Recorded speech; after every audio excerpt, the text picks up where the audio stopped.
Bite එකකටද බත් කන්නද දෙකටම set වෙන විදිහ හදමු අපි පෝක් ඩෙවල් එක. රෙසිපි අනිවාර්යෙන් සේව් කරගන්න. පෝක් එක පොඩි කෑලි වලට කපලා දාගන්න ලුණු, ගම් මිරිස්, මිරිස් කුඩු දාලා හොඳට අත ගාලා පැත්තකින් තියාගන්න පැය භාගයක් විතර. කුකුල් දෙලකට පෝක් ටික දාලා අඩි 5ක් විතර ගැඹුරු තෙලේ දැන් බැද ගන්නවා. කර කරගන්න නැතුව මෙන්න මේ ගානට බැද ගන්න. සුදු ලුණු මෙන්න මේ වගේ පොඩියට හීනියට කපා ගන්න. සුද්ධ කරපු ඉඟුරු කෑල්ලකුත් ඒ විදිහටම කපා ගන්න. බෙල් පෙපර් පාට තුනෙන්ම අපි කපා ගන්න ඕනේ. බෙල් පෙපර් කපා ගද්දි මෙන්න මේ කට් එක තමයි කපා ගන්න හොඳට බලා ගන්න. බෙල් පෙපර් වලින් ලස්සනයි රසයි දෙකම එනවා. ලීක්ස් ටික මෙන්න මේ හැඩයට කපා ගන්න. ලුණු ටික මෙන්න මේ විදිහට මේ කට් එකෙන් කපා ගන්න ඕනේ. තක්කාලි ටිකත් ලුණු කප් විදිහටම තමයි කපා ගන්න. මාළු මිරිස් ටිකත් ලීක්ස් කප් විදිහට අපි කපා ගන්නවා. මැදින් පළපු ඉදිච්ච මිරිස් ටික්කුයි හීනියට ලියාගත්ත ලීක්ස් ටික්කුයි තියාගන්න. රත් කරගන්න තෙල් ටිකක්.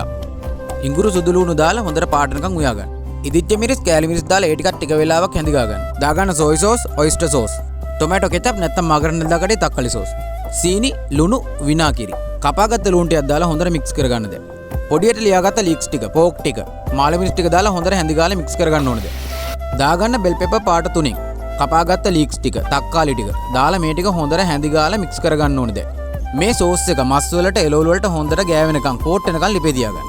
කොහොමද රස පාට? ඉතින් අඩියක් ගහන්න ඉතින් සුපිරි බඩු තමයි. බත් එක කන්නත් ඉතින් සුපිරියක් තමයි. ලයික් එකක් කමෙන්ට් එකක් ෂෙයා පාරක් දාගෙන යන්න.